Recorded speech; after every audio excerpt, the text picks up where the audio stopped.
Shivers. Shivers, shivers, shivers. It's just an old book, as you can see. My father got for me, so I'm just gonna be reading it for you guys. So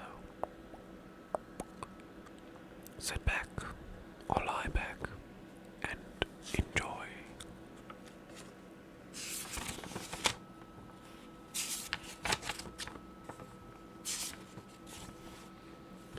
So, for the first story, it's called The Enchanted Attic.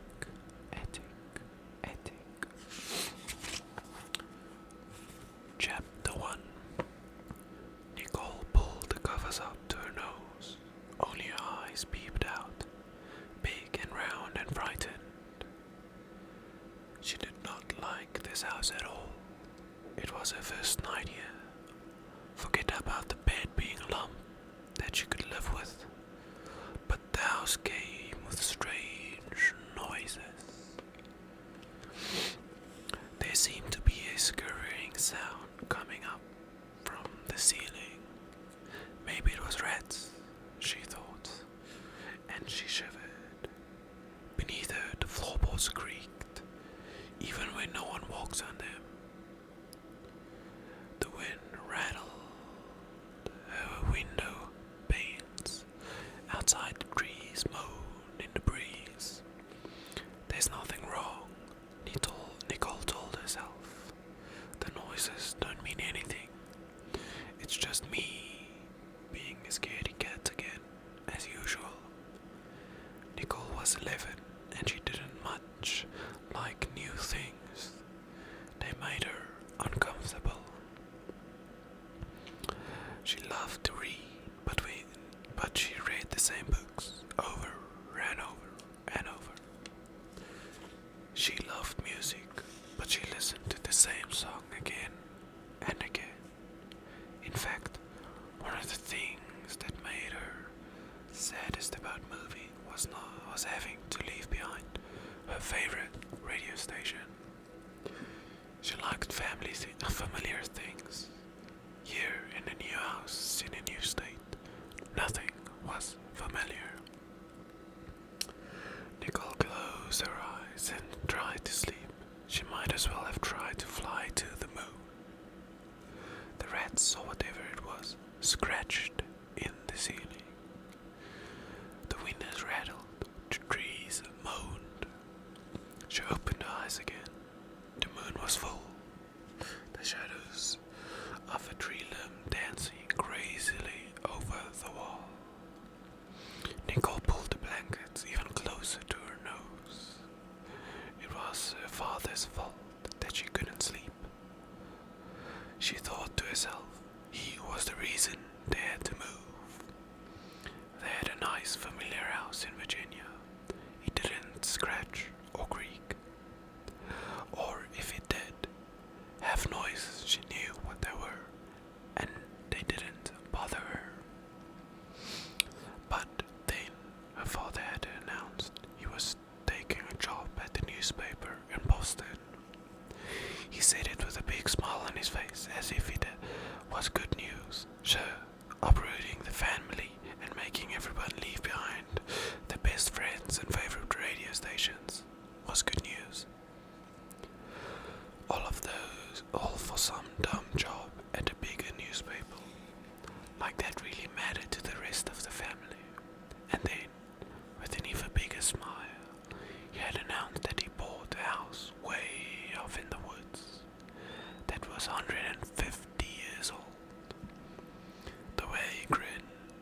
kids to play with either.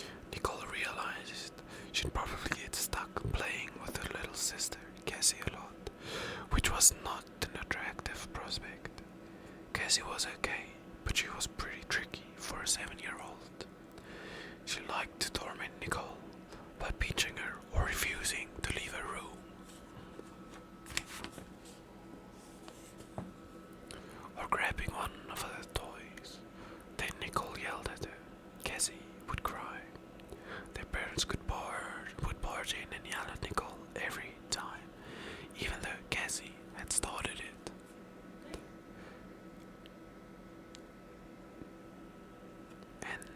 And Cassie would slink off with a smoke on her face, thinking how clever she had been.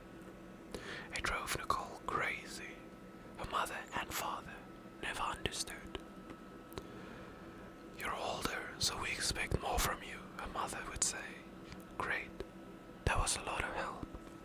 After jouncing along the dirt road forever, in and out of potholes, their father turned the car off onto an even smaller road.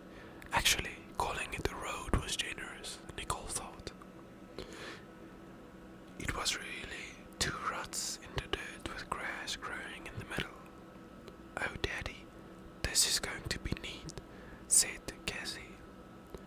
That was just like her, thinking stupid stuff, neat, and tried to kiss up to Dad.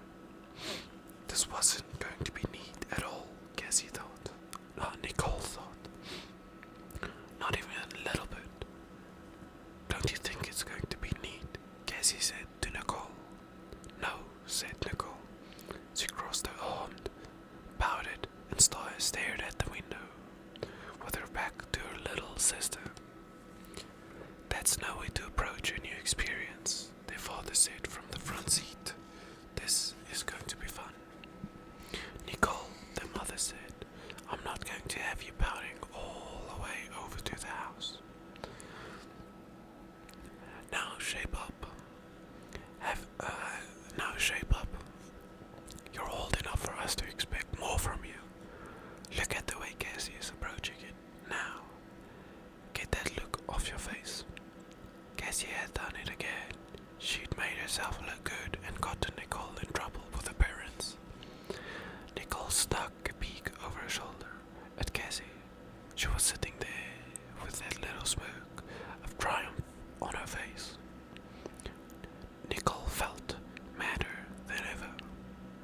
People always said Cassie and Nicole looked alike, but Nicole didn't think so. They both had blonde hair, true, but Cassie's was shorter and lighter. Nicole wore hers in a light sandy blonde braid. And Nicole wore glasses, maybe because she read so much. And even if they did look alike, she thought they sure were different inside. Their father turned the car into a little driveway. Ta-da, he said. The house loomed in a dark clearing, shadowed on all sides by tall trees. It had all kinds of spires and turrets. The roof went in about 18 different directions. Windows stuck out of it weirdly. The porch was uneven, tilting and curving. A wooden porch swing rocked back and forth with no one in it. Probably the wind. Behind the house on one side stood a ramshackle shed. Behind it on the other side, a gravestone stuck out from the ground at crazy angles. For a moment, everyone sat in the car staring up at the house. Cool, said Cassie. Nicole scowled at Cassie. Their mother shot Nicole a look.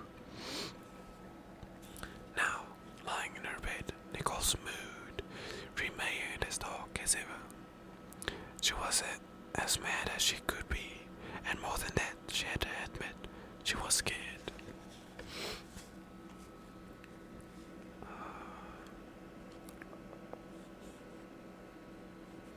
The house made so many different noises, she couldn't tell them apart.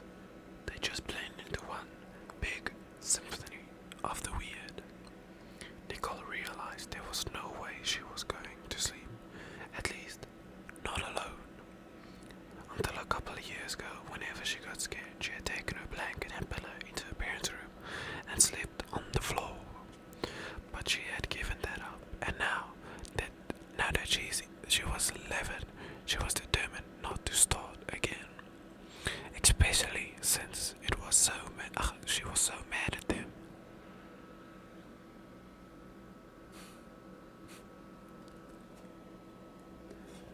was happening. Probably someone celebrating something. Jeez. Okay, let's go on. Besides, they slipped downstairs at the back of the house. That would be a long way to walk through the dark, unfamiliar house. Nicole got out of bed and crept down the hall. She waited to see if Cassie was awake. The floorboards creaked. She stopped. She thought she heard scuffling noises in the ceiling again. Noises that reminded her of a hamster trying to scratch its way out of a cage.